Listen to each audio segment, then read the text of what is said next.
소크라테스를 아시죠? 소크라테스에게는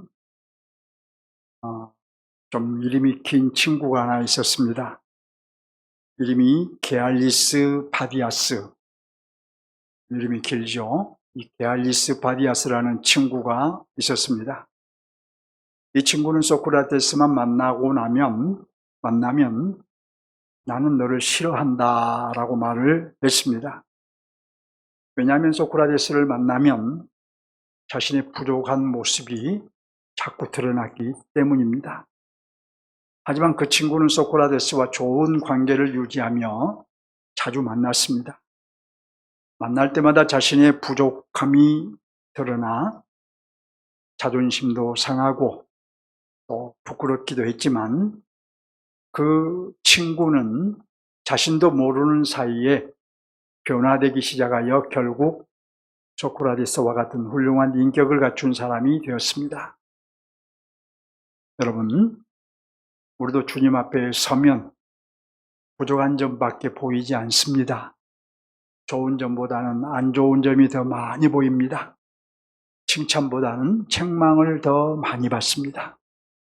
나의 부족함 때문에 부끄럽기도 하고 속이 상하기도 합니다. 그러기에 또 어떤 사람은 주님을 피하려고 합니다. 주님의 말씀을 듣지 않으려고 합니다. 주님의 가르침을 받지 않으려고 합니다. 주님을 마주 대하고 기도하기를 좋아하지 않습니다.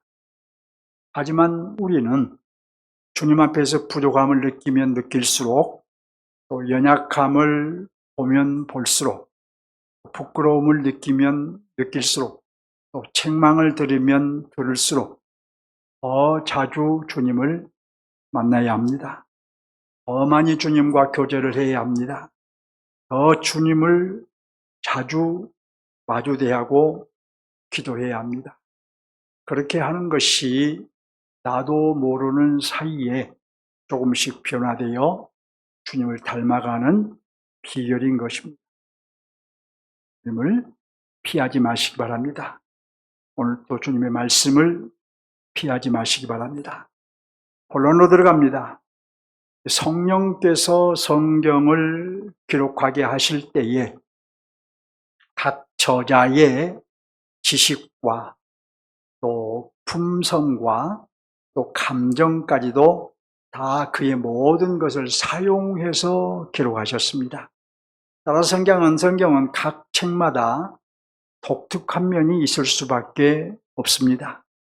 우리는 성경을 읽고 공부할 때에 그런 독특한 면을 충분히 고려할 필요가 있습니다. 오늘 본문의 독특한 면은 무엇일까요?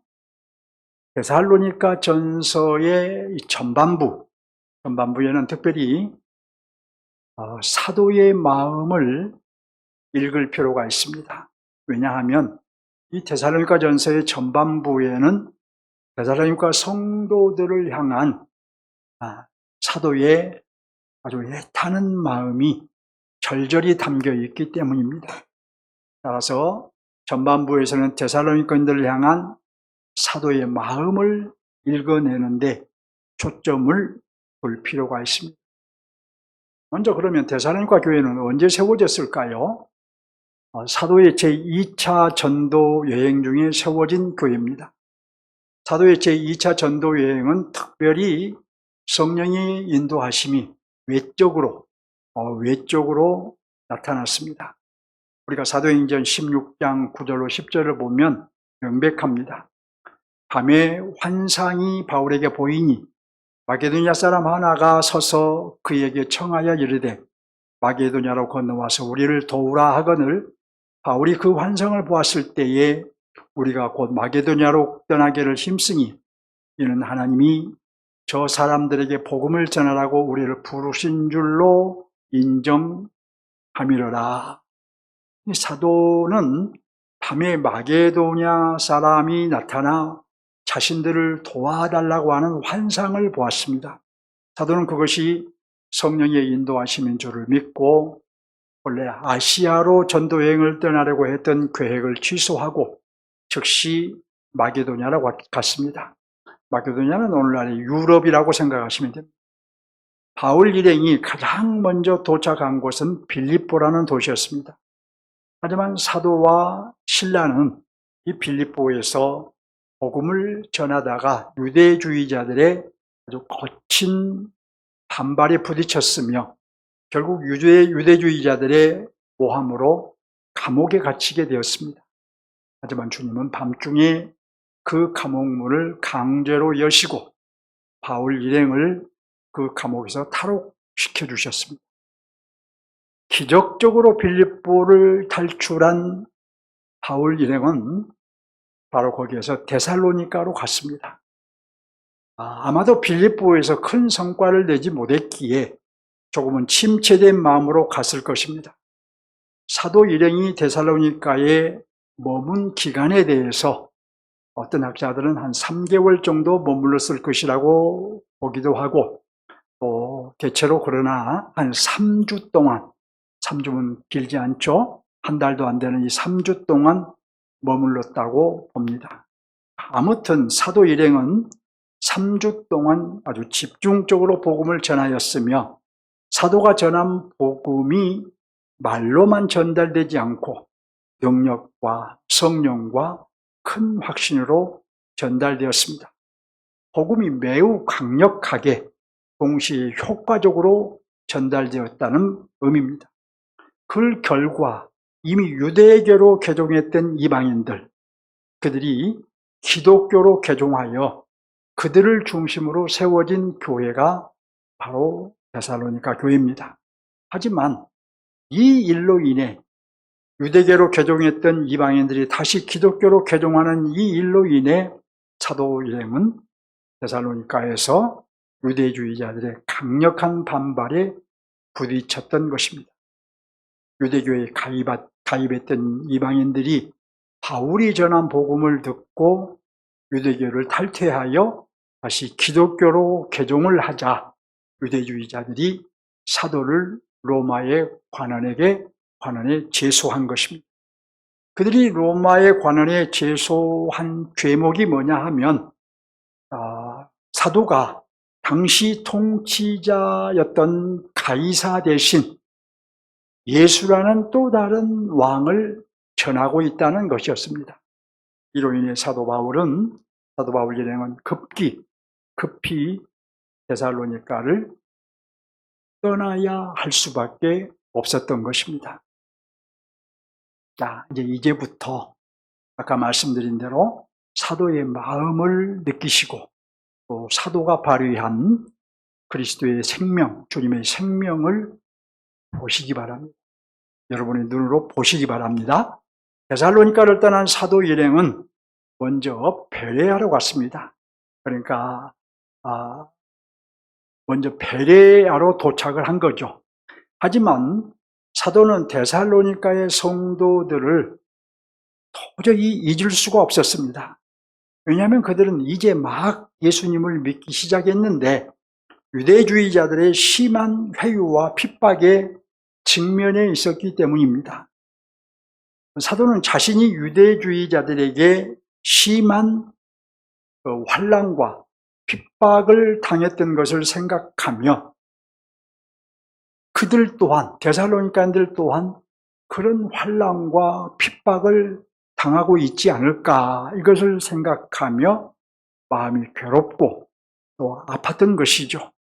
사단이 유대주의자들을 선동하여 시장의 이 깡패들, 소위 깡패들을 동원해서 자신에게 테러를 가했는데 데살로니가의 성도들도 바로 그런 환난과 핍박을 당하고 있을 것으로 생각되어 속이 까맣게 타들어갔던 것입니다. 그래서 사도는 다시 데살로니가로 되돌아가고자 했습니다. 하지만 사도는 그들에게 돌아갈 수가 없었습니다. 왜 돌아가지 못했을까요? 사도는 가고자 했으나 사단이 우리를 막았다라고 말합니다. 2장 18절에 보면 사단이 우리를 막았다라고 해요. 사단이 어떻게 막았는지 정확히 알 수는 없어요. 그러나 아마도 자신의 질병 때문이었거나 또 관원들이 출입을 금하였기 때문일 것입니다. 또 하나 유력한 이유는 사도가 데살로니가에 머무는 동안 야손이라는 사람 집에 사도가 머물렀는데, 그래서 사도가 핍박을 받고 데살로니가를 떠났는데 그때 야손이라는 사람도 함께 핍박을 당했을 것입니다. 그런데 사도가 다시 데살로니가 교회를 가면 야손이 또 다시 그런 핍박과 환난을 당할까 걱정이 되었기 때문일 것입니다. 아무튼 사도는 자신이 갈 수 없게 되자 대신 디모데를 보내고 자신은 아델을 거쳐서 고린도로 내려갔습니다. 고린도에 간 사도는 아주 큰 근심 가운데 디모데가 돌아오기를 기다렸습니다. 눈이 빠져라, 목이 빠져라 기다린 것이죠. 애타는 심정으로 소식을 기다렸던 것입니다. 그러던 중에 디모데가 돌아왔고, 그렇게 큰 근심과 걱정을 하는 중에 디모데가 드디어 돌아왔고, 사도는 디모데를 통해서 데살로니가인들의 모든 형편을 보고받았습니다. 그 이후에 데살로니가 전서를 기록하게 되었습니다. 전반부에서는 이런 사도의 마음을 느끼며 보아야 한다는 거예요. 그러면 오늘 본문에서는 사도가 디모데를 보낸 이유를 먼저 말하는데, 데살로니가인들에게 대한 근심과 걱정으로 인해 큰 고통을 당하는 가운데 디모데를 데살로니가에 보낸 이유를 말한 것입니다. 다시 말씀드리거니와 사도의 마음을 느끼시고 또 사도가 발휘하는 주님의 생명을 보시기 바랍니다. 이것이 본문에서 보아야 하는 복음적인 정신이고 삶인 것입니다. 본문 1절을 봅니다. 우리가 참다 못하여 라고 하지요. 사도는 참다 더 이상 참을 수가 없어서 디모데를 보냈던 거예요. 사도는 그들에 대한 감정을 더 이상 억누를 수가 없었습니다. 하면은 잠을 이루지 못했을 것입니다. 마치 어린 자녀를 물가에 둔 부모의 심정이었던 것입니다. 혹시 넘어지지는 않았는지, 고통 중에 있지는 않는지, 믿음을 버리고 주님을 떠난 이는 없는지, 유대주의자들의 해위에 넘어간 이는 없는지, 이 성도도 걱정되고 저 성도도 걱정되었습니다. 모든 신경이 그들에게 쏠려 있었습니다. 근심이 되었습니다. 걱정이 되었습니다. 아주 애가 탔어요. 당장이라도 그들에게 달려가고 싶었습니다. 하지만 마음만 간절할 뿐 아까 말씀드린 대로 갈 수가 없었습니다. 그 이유를 사단이 막았기 때문이라고 말씀드렸죠. 그래서 사도는 자신 대신 디모데를 보냈던 것입니다. 디모데를 보낸 목적이 무엇일까요? 2절 중반절을 봅니다. 이는 너희를 굳건하게 하고 너희 믿음에 대하여 위로함으로 라고 하죠. 이어서 3절을 볼까요? 3절을 보시면 아무도 이 여러 환난 중에 흔들리지 않게 하려 함이라고 하죠. 데살로니가의 성도들을 강하게 하려고, 권면하고 격려하여 굳게 세우려고, 또 환난 중에 흔들리지 않게 하려고 디모데를 보냈던 것입니다. 사도는 그때의 마음을 또다시 피력합니다. 본문 5절을 보십시오. 이러므로 나도 참지 못하여 라고 하죠. 데살로니가인들이 당하는 환난을 생각하면 참고 있을 수가 없어서 디모데를 보냈다고 한 것입니다. 자신의 마음속에 일어난 걱정을, 근심을, 안타까움을 재차 표현하고 있는 것입니다. 하지만 이 사도의 근심과 걱정은 기우였습니다. 돌아온 디모데의 보고에 의하면 데살로니가 성도들은 너무 잘 이겨내고 있었습니다. 바울이 그들과 함께 있었을 때나 그들을 떠나 있었을 때나 그들은 조금도 다르지 않았습니다. 그들의 믿음은 조금도 흔들리지 않았던 것입니다. 그들의 사랑은 오히려 더 뜨거웠던 것입니다. 바울 일행이 갑자기 떠나버렸지만, 그래서 배신감을 느낄 법도 했지만 오히려 사도를 간절히 보고 싶어 했습니다. 사도는 디모데가 전한 이런 소식을 접하고 큰 위로를 받았습니다. 그랬겠죠? 큰 위로를 받았어요. 7절을 보시기 바랍니다. 이러므로 형제들아, 우리가 모든 궁핍과 환난 가운데서 너희 믿음으로 말미암아, 무엇으로 말미암아? 너희 믿음으로 말미암아 너희에게 위로를 받았노라. 혹시라도 시험하는 자들에게 넘어지는 자가 없을까 걱정이 태산 같았는데, 그들의 믿음이 흔들리지 않고 주님 안에 거하고 있다는 소식을 듣고 큰 위로를 받았던 것입니다. 데살로니가인들이 준 위로가 얼마나 컸을까요? 얼마나 큰 위로를 받았을까요? 사도가 8절을 보시기 바랍니다. 그러므로 너희가 주 안에 굳게 선즉 우리가 이제는 어떠하리라? 살리라.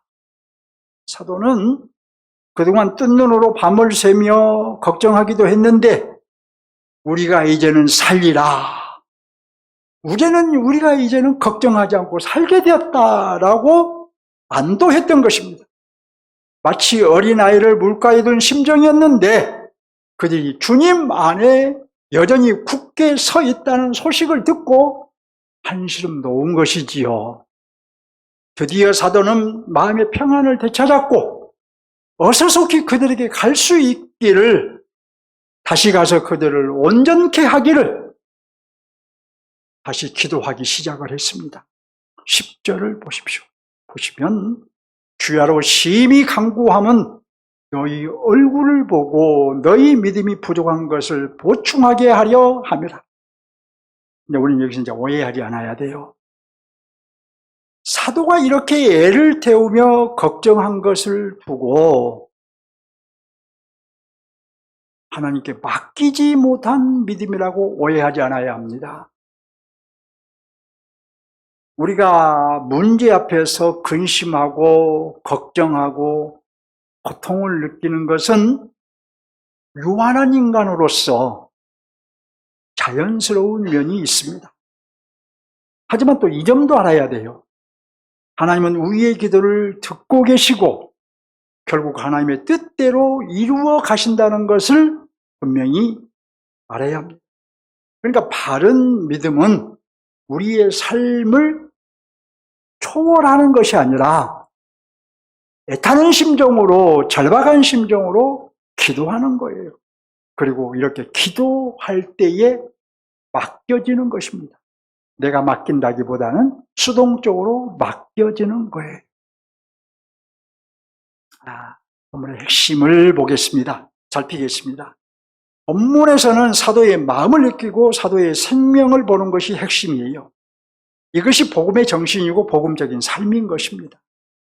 왜냐하면 사도의 마음을 느끼는 것이 곧 우리를 구속하신 그리스도의 마음을 느끼는 것이고, 사도의 생명을 보는 것이 곧 우리의 생명의 주가 되신 그리스도의 생명을 보는 것이기 때문입니다. 다시 말해 사도의 마음은 곧 우리 주님의 마음이기 때문이고, 사도가 발휘한 생명은 곧 우리 주님의 생명이기 때문입니다. 그러니까 사도가 데살로니가인들을 품었던 그 마음은 우리를 품고 십자가에 죽으신 주님의 마음인 거예요.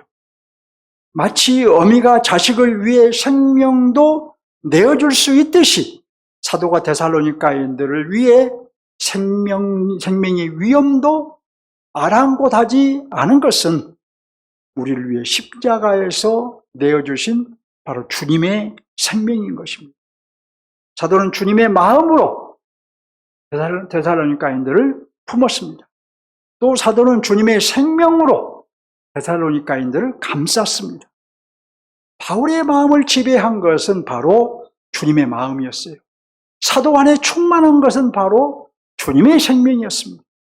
이처럼 본문은 사도를 통해서 주님의 마음과 주님의 생명을 보여주는 것이 핵심이에요. 성령께서 사도를 통해서 주님의 마음을 보여주고 있고 주님의 생명을 보여주고 있는 것입니다. 그렇다면 우리는 무엇을 적용해야 할까요? 첫째, 본문의 핵심 메시지를 적용해야 하겠죠. 본문의 핵심은 주님의 마음과 주님의 생명을 보여주는 것이라고 말씀드렸죠. 자, 성령께서 우리에게 주님의 마음을 보여주고 사도를 통해서 주님의 생명을 보여주고 있다는 것입니다. 자, 먼저 우리가 신학적인 이유를 아셔야 됩니다. 왜 사도의 마음이 주님의 마음을 보여주는 것이고 사도의 생명이 주님의 생명을 보여주는 것일까요? 그 이유는 주님과 사도는 생명적 연합을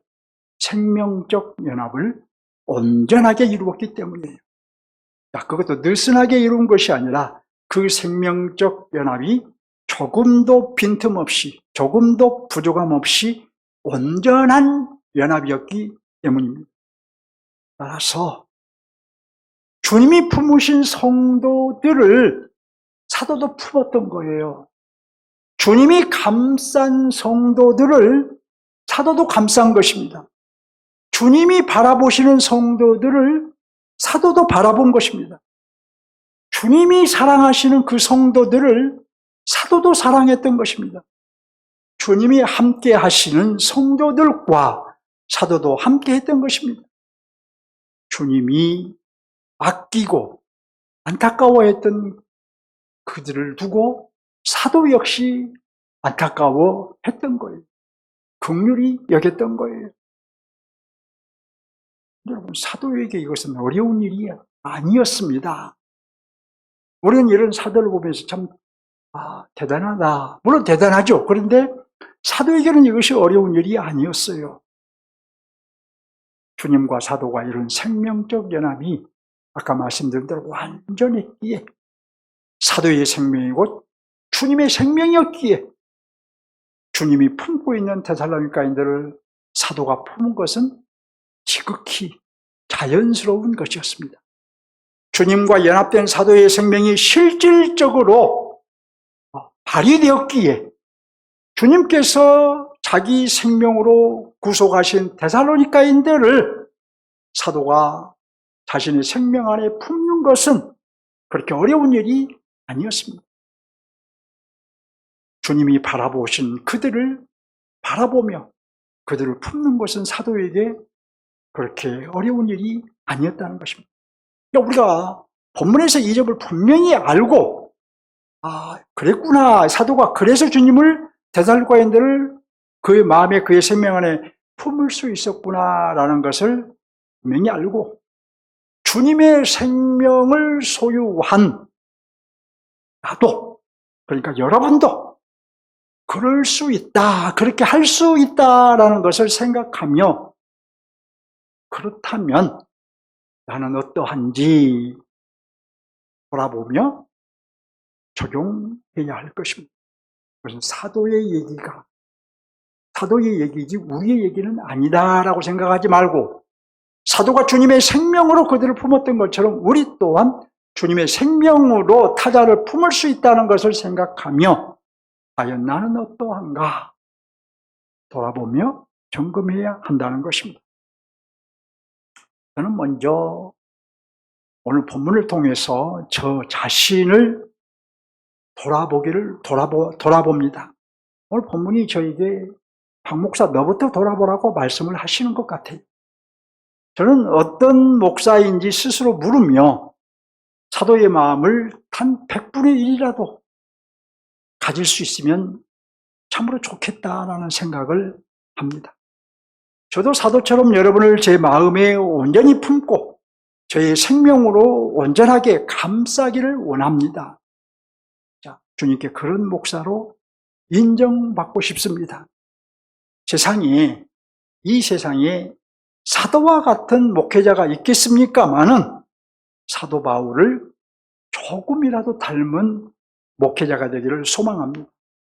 그래서 지난 30년을 돌아보았습니다. 당연히 영적 아비의 심정이 있었고 지금도 있습니다. 목자의 의식이 있었고 지금도 있습니다. 제게도 여러분을 품고 있는 주님의 마음이 있습니다. 여러분을 감싸고 있는 주님의 생명이 있습니다. 그래서 아플 때가 있습니다.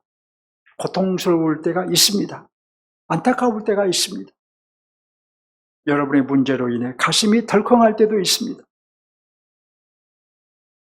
하나님께서 언제 목회를 그만두게 하실지 알 수 없으나 여러분 한 사람 한 사람에 대한 바램과 소망을 포기할 수 없습니다. 여러분이 여기까지 자라줬으면 좋겠다라는 바램과 소망, 여러분 모두가 이런 교회를 이루어갔으면 좋겠다라는 바램과 소망이 제 마음에 자리 잡고 있으며 생각할 때마다 기도하지 않을 수 없습니다. 그래서 제가 요즘 신방하면서 모든 분들에게 저의 그런 마음을 전달하고 있습니다. 하나님께서 저의 바램과 소망을 이루어 주실 줄 저는 믿습니다. 때가 되어 여러분을 떠나 있어도 걱정하지 않고 위로를 받게 하실 줄 믿습니다. 여러분으로 인해 기쁨과 감사가 넘치게 하실 줄 믿습니다. 훗날 주님 앞에 서면 여러분이 저의 자랑이요 면류관이 되게 하실 줄 믿습니다. 그러기에 앞으로도 변함없이 여러분을 저의 마음에 품고 저의 생명 안에 감싸고 갈 것입니다. 그러니 여러분도 그런 목사가 되도록 저를 위해서 기도해 주실 것을 요청드립니다. 자, 둘째, 하나님 나라 관점에서 적용하겠습니다. 목사가 자신을 돌아보듯이 여러분도 성도로서 여러분 자신을 돌아보아야 되겠죠. 사도들이 선포된 본문의 하나님의 나라는 주님의 마음과 주님의 생명으로 사는 나라임을 보여주고 있습니다. 여러분도 데살로니가인들처럼 당연히 주님의 마음으로 살고 주님의 생명으로 사는 그리스도인입니다. 살아야 하는 그리스도인이에요. 데살로니가인들을 보십시오. 그들은 사도 바울이 있을 때나 그들을 떠나 있을 때나 한결같았습니다. 그것도 3주밖에 복음을 듣지 못했는데도 사도가 떠나 있을 때에도 그들은 한결같았어요. 환난 중에도 믿음이 흔들리지 않았습니다. 사단에게 먹히지 않았습니다. 하나님의 나라에서 이탈하지 않았습니다. 사도의 가르침을 떠나지 않았습니다.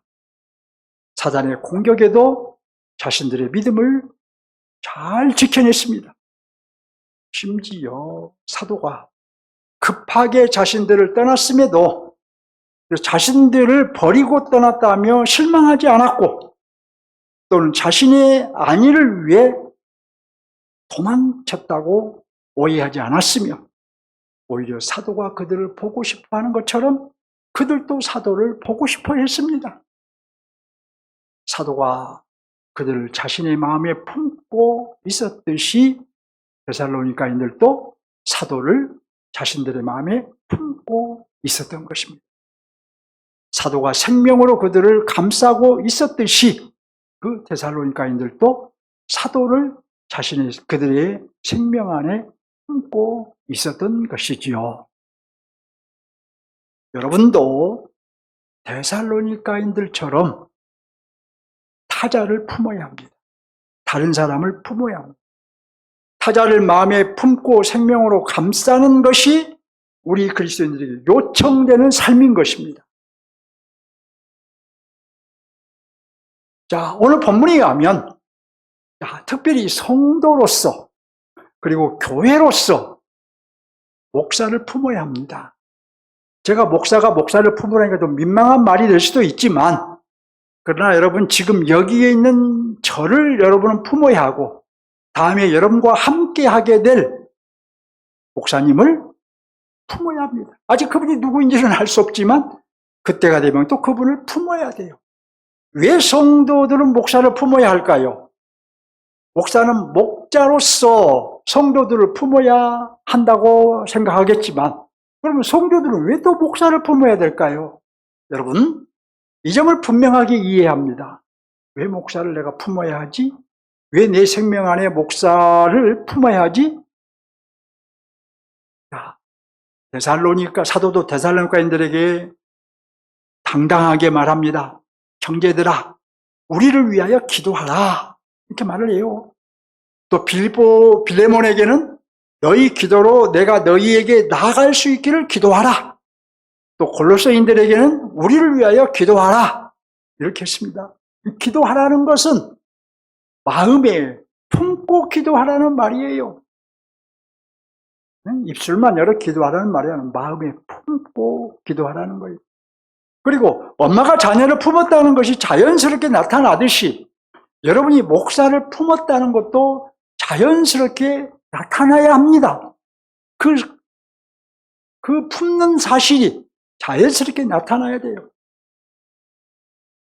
우리는 또 가족들과 지체들을 품는 것은 물론이고 세상에 죽어가는 이들을 주님의 마음으로 품고 주님의 생명으로 감싸야 합니다. 여러분이 목사를 품어야 하는 이유는 목사가 여러분의 생명과 직결되는 말씀을 선포하기 때문에 목사를 품어야 하지만 또 여러분은 자연스럽게 가족들도 품어야 되고 지체들도 품어야 한다는 거예요. 마치 산모의 아기뽀가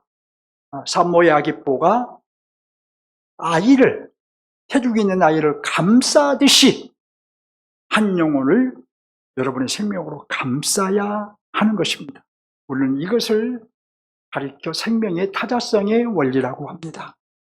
종종 말씀드렸던 것이기에 다 기억하실 줄 믿습니다. 주님과 생명적 연합을 이룬 그리스도인은 이 생명의 타자성의 원리로 살아야 돼요. 가정에서 가족을 품는 것도, 교회에서 지체들을 품는 것도, 또 불신자를 품고 그리스도의 생명을 전달하는 것도 바로 이 생명의 타자성의 원리가 작동해야 된다는 것입니다. 여기서 놓치지 않아야 할 것은 마치 어떤 생리적인 원리나 또 인간적인 원리가 아니라 생명의 타자성의 원리, 바로 이 원리가 작동해야 한다는 것이에요. 여러분의 생명으로 그들을 품어야 합니다. 여러분의 생명으로 그들을 감싸야 합니다. 가정에서 남편과 아내가 이 생명의 타자성의 원리로 서로를 품고 사랑한다면 그보다 아름답고 이상적인 부부는 없을 것입니다. 비로소 그리스도와의 교회의 관계가 이루어지기 때문에 남편은 주님이 우리 죄인들을 대신하여 죽으시고 사랑하셨듯이 그 사랑으로 아내를 사랑하고, 아내는 교회가 주님을 대하듯이 존경하는 그런 관계가 되어야 할 것입니다. 자녀들을 품을 때에도 자연스러운 본성에다 더하여, 뭐라면 자녀들에 대한 사랑이 본성적으로 있잖아요. 거기에 더하여 생명의 타자성의 원리에 의해 품는다면 자녀에 대한 사랑의 차원과 방식이 다를 거예요. 주님이 우리를 흠없고 순결한 사랑으로 사랑하셨듯이 바로 그런 사랑으로 자녀를 사랑할 것이기 때문에 차원 높은 사랑이 나올 거라는 것입니다. 그리스도인은 부부 간의 사랑도, 부부와 자식 간의 사랑도, 이웃에 대한 사랑도 주님의 마음으로 품는 사랑, 주님의 생명으로 감싸는 사랑을 해야 합니다. 생명의 타자성의 원리를 따라 누군가를 내 마음에 품고 내 생명으로 감싸는 것은 우리 그리스도인들에게만 가능한 삶인 거예요. 저와 여러분에게만 가능한 삶이라는 것입니다. 우리는 또 특별히 교회 공동체에서도 이 생명의 타자성의 원리로 지체들을 품어야 합니다. 가족이 피로 연합된 육체적 공동체라면 특별히 교회는 그리스도의 생명으로 연합된 주님의 가족 공동체이기 때문이에요. 물론 교회가 주님의 가족 공동체라는 것을 좋아하지 않는 이들도 있습니다. 자신들의 생활에 누군가가 들어오는 것을 싫어하기 때문이에요. 하지만 여러분, 그건 이기적인 정신에서 나온 것으로 하나님 나라적인 삶이 아닌 것입니다. 하나님 나라적인 삶은 이타적인 정신으로부터 나온 거예요. 진정한 주님이 가족이 되기를 원합니다. 그래서 우리 교회는 생명의 타다성의 원리에 의해서 거룩한 행진을 해가기 원합니다. 지체의 아픔을 내 아픔으로 여기고 지체의 기도 제목을 내 기도 제목으로 삼고 주님의 생명으로 서로 사랑하고 아끼고 존중하는 교회를 이루어가기 원합니다. 주님의 생명으로 아끼고 사랑하고 존중하라는 거예요. 야, 목사인 저도 여러분의 부족함까지 다 품고, 여러분도 목사의 부족함까지 다 품고, 그리고 여러분 서로도 서로의 부족함까지도 다 품어내시기 바랍니다. 그리할 때에 우리는 주님의 마음과 주님의 생명으로 사는 이 시대의 데살로니가 교회가 되는 거예요. 사도가 이 데살로니가인들 모든 성도들을 다 품었지만 특별히 데살로니가인들의 관계에서는 사도의 이 절절한 마음, 안타까운 마음, 애타는 마음이 나타나는 것을 보면서 정말 그의 생명 안에 데살로니가인들을 감싸고 있다는 것을 특별히 느끼고 있는데, 우리는 이런 말씀을 보면서 우리 교회도 이런 데살로니가 교회와 같은 교회가 되어야 되지 않을까 이런 생각을 해야 되는데, 그건 바로 저도 여러분의 부족함까지도 품고 여러분도 목사의 부족함까지도 다 품고 우리 서로도 서로의 부족함까지도 비판하고 정죄할 것이 아니라 다 품는 교회가 된다면 이 시대의 데살로니가 교회가 되지 않겠습니까? 그렇게 하시기를 주님의 이름으로 축원합니다. 자, 이런 노래말이 있어요, 여러분. 주님의 마음을, 주님의 시선을, 주님의 심장을 가진 자 누구인가? 상한 갈대와 꺼져가는 등불을 외면하지 않을 자 누구인가? 주님의 눈물을, 주님의 아픔을, 주님의 애통을 가진 자 누구인가? 이 땅을 향한 주님의 마음을 가진 자 누구인가? 바로 저와 여러분이어야 되지 않을까요? 그렇다면 어떻게 해야 할까요? 여러분은 이미 그 답을 알고 있습니다. 새로운 답은 없습니다. 주님의 말씀만이 우리를 새롭게 합니다. 주님의 말씀만이 우리를 성장시키고 변화시킵니다. 결국 주님의 말씀만이 주님의 마음을 갖게 합니다. 주님의 말씀만이 주님의 생명을, 내 안에 있는 주님의 생명을 더욱 풍성하게 합니다. 바울이 주님의 마음과 주님의 생명으로 데살로니가인들을 품어버렸듯이 우리도 말씀의 능력으로 또 주님의 마음과 주님의 생명으로 타자를 품고 살기를 원합니다. 이것이 그리스도인의 삶이에요. 그리고 이렇게 사는 것이 복음의 정신으로 사는 것이고 복음적인 삶이라는 거예요. 이런 의미에서 오늘 사도 바울이 보여준 주님의 마음, 또 주님의 생명, 바로 이것이 오늘 본문이 보여주고 있는 복음인 것입니다. 우리가 이 복음을 우리 안에 소유하고 우리 역시 타자를 온전히 품고 살아가는 저와 여러분 되기를 다시 한번 주님의 이름으로 축원합니다. 주님을 향해 한 걸음 더 나갑시다.